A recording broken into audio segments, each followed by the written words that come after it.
And so what the Muslim nation should be doing, in whatever century they find themselves, is they should be a very particular part of our education should be a careful study of the Israelites in the Quran and all the things they did wrong.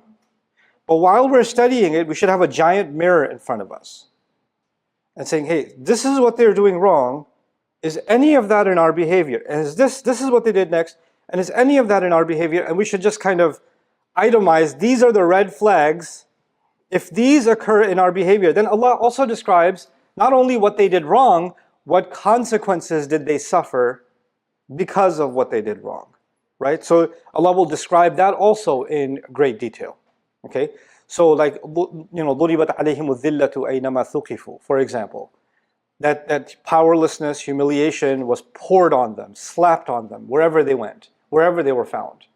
They became a people of a diaspora. They were spread out all over the world. They became minorities in different communities where they started assimilating with them because they were too humiliated to be themselves, so they had to act like the dominant nations in which they were living as immigrants. That doesn't sound familiar at all, does it? Right? People were insecure about who they were as believers, and they were living in a larger, much more powerful, non-believing society, which looked down on them as these weak, pathetic minorities. So they thought that it would be the most successful thing for them to act more and more like the disbelieving majority and look like them, act like them, talk like them, embody their behaviors, because then they will be seen as one of them and that will be their path forward to success. Umar bin al-Khattab radiallahu anhu is reported to have walked into a synagogue or a seminary of rabbis and started reciting Quran to them and said, what do you say about this? He did this.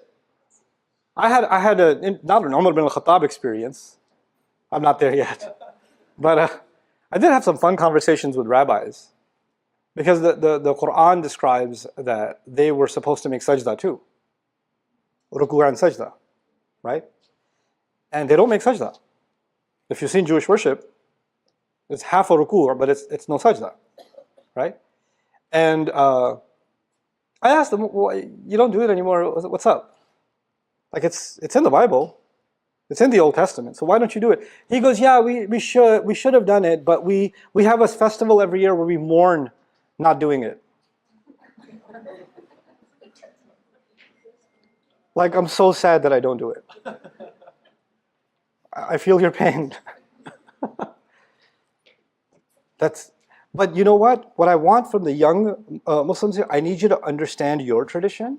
I definitely need you to understand Christianity and Judaism and the Quran in the backdrop of Christianity and Judaism. The Quran is not a new religion. The Quran is picking up from where Musa and Isa left off. Musa alayhi salam and Isa alayhi salam gave revelation to the Israelites, and the Quran came and said, it's going to restore the original teachings, not replace them, restore them, and to remove all of the corruptions that were added therein. And if you don't understand this, and by the way, if you do understand this, it will revolutionize the way you have conversations on campus. You can have very intelligent conversations with them without being offensive. You can learn how the Quran responds to their traditions. Particularly important. I would give you a homework assignment if I could. This year, you need to have finished the study of Baqarah and Ali Imran in depth. At least Baqarah and Ali Imran in depth. Why? Because you Muslims can no longer afford to have a strong sense of identity. We can't. And you will not. Nothing will give you a strong sense of identity like the Quran will. If you think attending the masjid will give you a sense of identity, that's a social identity. If being from a Muslim family, that's a genealogical identity. That's not a spiritual identity. It's either a social identity or a genealogical identity. If you're just hanging out with your Muslim friends, or you're attending, or you follow a bunch of Islamic stuff on TikTok, and you get like a 30-second motivation, right? You know what's going to happen in Jannah? You're like, okay, I'm motivated. I'm back on Islam again. Okay, I'm motivated. You know what that is? That's a dopamine hit. That's not your faith. That's just a little bit of a feel-good moment. Don't confuse that with an education. Don't confuse that with an education. When you take any education seriously, you don't get it in 30-second bites, do you? You don't get it in 2-minute bites. You're not going to learn medicine. Here's surgery, just a little bit. I'm ready. Won't do it. This is in fact our identity. And so two or three educations that I think have become absolutely vital for Muslim youth is the Quran, its early history of Islam, and the last 300 years. What got us here? What got us, we need to understand how we ended up in the world that we're in now. When you have that, you are more intelligent than most in the world. Just that. You're smarter than most people in the room. And you're able to have a more grounded conversation than anybody else. You can put things in context. You can put things in its proper place. You can come across as the reasonable people. What's the branding of Muslims? They're rational, erratic, extremist, uncivilized, etc., etc. The only way to shatter that is not saying, no, we're not. That's not the way you break that impression. The way you break that impression is by your education. By what comes out of your mouth when you face that kind of ignorance. Identity is directly tied to language. The moment you lose language, what goes with it? Identity goes with it. Culture goes with it, identity goes with it, a self of belonging goes with it. The language you are most comfortable with and the language that you acquire for yourself is the language of your identity. So when our kids, the Pakistani people, their kids understand Urdu but respond in English. The Arabs, their kids understand some Arabic but respond in English. Or they mix it together. But if we are to restore the Muslim civilization and the intellectual heritage of Islam, not just the spiritual heritage, but on top of that, the intellectual heritage of Islam, we have to not just maintain, we have to up the bar on the languages of the Muslims. Starting with Arabic. Arabic is our common denominator. Everybody should excel in Arabic. Just like those people who told me in Queens, you live in America, you don't speak Spanish. Same way. You're Muslim, you didn't take the time to learn Arabic. Who says you don't have the opportunity, the time, the skill, the intelligence? You can learn programming languages. You're learning AI tools. You're learning video editing. You're learning all kinds of. You learn the language of medicine. You can't learn Arabic? Please, it's so hard. Shut up. You're too smart to say that. You know your SAT scores. You're too smart to say that. Don't act dumb. Learn it. Excel in it. Excel in it. Develop that as your heritage. One of the first things the Israelis did after forming their state, mandated the learning of Hebrew. Restoring the Hebrew language from scratch. Mandated it. That almost fanatical sense of identity, part of that they knew comes from where? From language. It comes from language. You guys need to study the Quran beginning to end because it will change your worldview. Are you starting to see what I'm saying? Are you seeing what we're missing? Something. We're missing the divine lens. Allah cuts through the nonsense.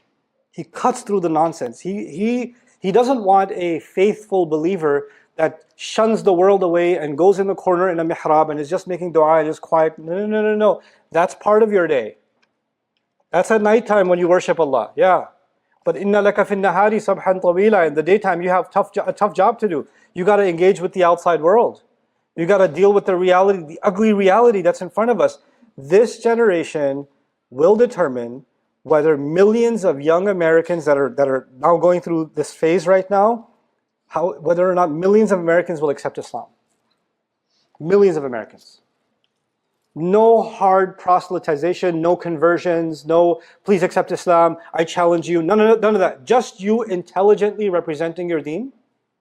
Just you not being ashamed of carrying your faith. Just that will be bigger than any da'wah convention, any da'wah campaign, any debate platform. You won't even need a debate. You know what's going to speak for you that'll be so dangerous? First of all, the Quran speaks for itself. It doesn't need you to speak for it. Once you start, our job is to make it known. Our job is to allow it to be heard. That's our job, right? You Muslim kids are dangerous if they hold on to their faith. Their presence is dangerous. Their presence has people around you, your friends around you. I'm getting some like spiritual energy, bro. There's a vibe, like I need to do a vibe check on this. You're giving faith.